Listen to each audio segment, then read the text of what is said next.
So I decided I wanted somewhere better to keep my headset when I'm not using it. So I scoured Amazon, looking all over the place for a really cool design.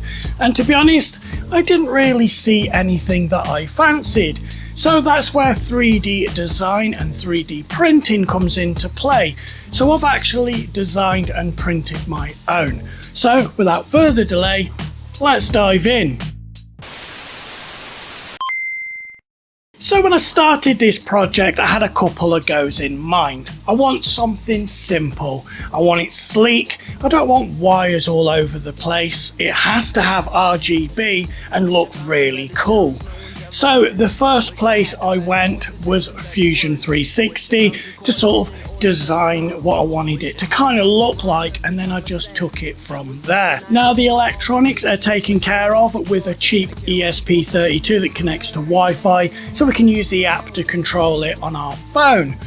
The LEDs themselves is on a custom board by JLCPCB, and that's the sponsor of today's video, so more on them a little bit later. So I guess the first thing we should do is hop on Fusion 360 so I can show you the design so you can get an understanding and idea of my thought process when designing this. And Fusion 360 is a great tool, by the way. You definitely want to start learning that if you do have a 3D printer yourself.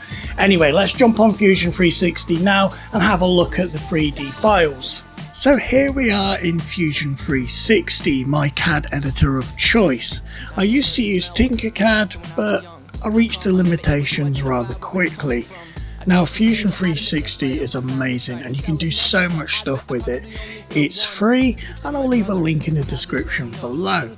But as you can see, this is the headphone and control pad stand. We have two different options for the center piece, and then we have the main outside piece itself. Now I'd probably recommend printing this one because then you have the option to have a control pad in there, or you can have the headphones going across the top. If you do have a control pad though, unfortunately the headphones kind of interfere with it and could knock it off. So I definitely recommend one or the other. If you only want it for headphones and you know you're only going to use it for headphones, then you can print this one over here. Now the top piece, or the main body, the outer shell, is pretty simple. We have the part where the headphones go on, and then at the bottom we have a little hole which is going to have the power cable for the USB. Now if we have a look around the back, we can see in the top we've got the space for the LEDs. You can use a custom PCB that I designed, there'll be a link in the description below, or you could just use a strip of LEDs. 3 of them would work absolutely fine. We have the diffuser, which will go in first, then the LEDs, and then the top plate. You don't always have to put this top plate on there because it's not going to go anywhere anyway, but I guess if you're going to be using stripped LEDs, it might be worth having it on there. And I use eSun PLA Plus, and the main reason I use it is because it's not very dense, the pigment. So if you put the lights behind it, it basically acts as a diffusion layer, where if you use something like a Bamboo Lab PLA, it's just going to block most of the light. So definitely recommend using just cheap eSun PLA Plus. It's going to let more light through. Then we have the channels going down so we can put the wires in there, and underneath there's a nice spot there for your ESP32, and then of course the wire will come through here. So basically all the wires are hidden. Once you've got the center section back in there, the only thing you are going to see is that one wire coming out the back. So that was just a quick look at Fusion 360 and the headphones and control pad holder, just to sort of see how I designed things, how it sort of came together, and some of the choices that I made when designing it. Now I've only been using Fusion 360 for probably about 3 weeks now, and to be honest with you, it's not been as hard to learn than I thought it was going to be. I've actually picked it up really quickly and I've designed some really cool stuff in here. I'm actually working on so many different designs at the moment, it's crazy, and you're going to see more and more of my designs coming out over the next couple of weeks, and of course going through to 2025. Now before we go any further and have a look at the prints themselves and how it all goes together, let's thank today's sponsor, JLCPCB. So if you're looking for 3D printed parts or PCBs, JLCPCB is the one-stop shop for you.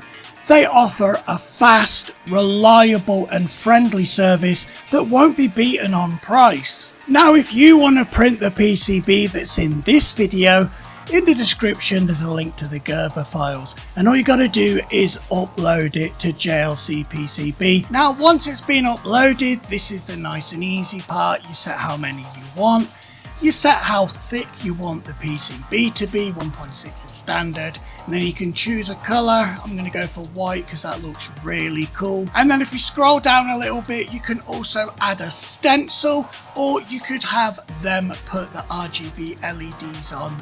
And this is the option that you would do for PCB assembly, and it's nice and easy. They walk you through every step of the way. Now of course there's a link in the description below and more information, because JLCPCB will bring your designs and ideas to life. So thanks again to JLCPCB for sponsoring this video. Right, let's have a look how these prints came out. And let's have a look at those custom PCBs from JLCPCB. So I've gone ahead and I've actually soldered up the ESP32 to the LEDs with these 3 wires. Now of course I've done a dedicated video on how to solder this and set up the software WLED on the ESP32. Click the link in the top right and it will take you to that guide. I decided to do a dedicated video because it was just a lot easier with using the WLED and ESP32 in a lot of projects going forward. So it's finally time to take a look at the 3D prints. Now as you can see, we have the control pad holder one here. We have 3 parts. We've got the center section, the outer section, and of course that LED diffuser. So let's have a look to see how these parts connect. So the inner shell and the outer shell, it just slides in there. And then once you've got all the electronics in there, you'll just glue it in place. The wire will come out the back here, and of course the LEDs are at the top. Now this is the diffuser panel, and as I said, I've printed this with really cheap filament. And the reason I've done this is because it's actually not very translucent for the Bambu Labs PLA, but this one is. So if we take this light and show you, light does come through, don't get me wrong, but nowhere near as good as this. Look, it basically just disappears. You can't see a difference. Let's have a look at it from another angle, which will show even more the difference between this PLA and the Bambu Labs PLA. So what I've gone and done is put the diffusion plate in place. If we bring the light across, we can see that that diffusion plate lets a lot more light through it. So it's perfect for putting the LEDs behind it. So let's go ahead and get the electronics fitted. Now we can put that custom board that JLCPCB made in the top. It's got the RGB LEDs and it won't come out whatsoever. So it's a nice tight fit. If you do need to get it out, just put some pressure here and it will pop straight out. So next we can put the wires down the channel that are cut out in the back. And then that ESP32 just sits down there at the bottom. Now I would recommend some Captain tape running down the center of this just to hold everything in place. Now here's one that I've already put a USB cable on, and I just cut it so I could feed the wires through and then solder it directly to the ESP32. Now let's take this one apart because I haven't glued it yet, and have a look at basically everything all finished and set up. So if we have a look at the top, I've just put some Captain tape and then tape all the way down just to basically keep the wires in place when I'm sliding the cover on. We've got that ESP32 all wired up, so directly soldering the wires to the positive and negative, and then it's nice and easy to put it together. Now I really do like the way that you can just feed that wire through, then solder it on, and then it's just a case of pulling the wire through as you're feeding the centerpiece in, and of course it's going to seal nice. I'm just going to glue down here, and then basically it's going to hold everything together, and there's just the one single wire out the back. It looks really cool. I'm really impressed and happy with the design. As you can see, these look really cool, and it's good that you have the choice between just a headphone stand or if you want a control pad incorporated in there as well. Now, of course, you can only have the control pad or the headphones on there, but it's nice to have the option and it's multi-purpose. Now, if you have a 3D printer and you're thinking to yourself, I want one of these control pad stroke headphone stands, well, in the description below, there's a link to MakerWorld where you can download this absolutely free and print it yourself. Of course, you don't have to add the LEDs, etc. if you don't want to. You could just have it as a standalone stand.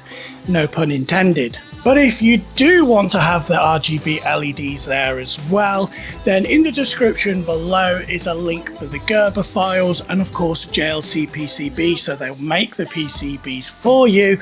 And if you want to know how to set up the ESP32 with WLED, click up here somewhere. I have a dedicated video to setting up the ESP32 because I didn't want to include it in every single video that we're going to be using it in. So I thought it would be better to have a dedicated video, so if you already know how to set it up, then you don't have anything to skip.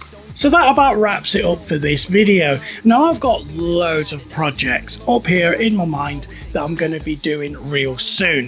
2025, there's going to be loads of cool 3D printed projects, and I promise you they're not all going to include RGB. Or maybe. I could probably do that. Anyway, if you want to be up to date with all the content, of course you need to subscribe, like the video, etc, etc. I'm JP, and as always, I'll catch you in the next one.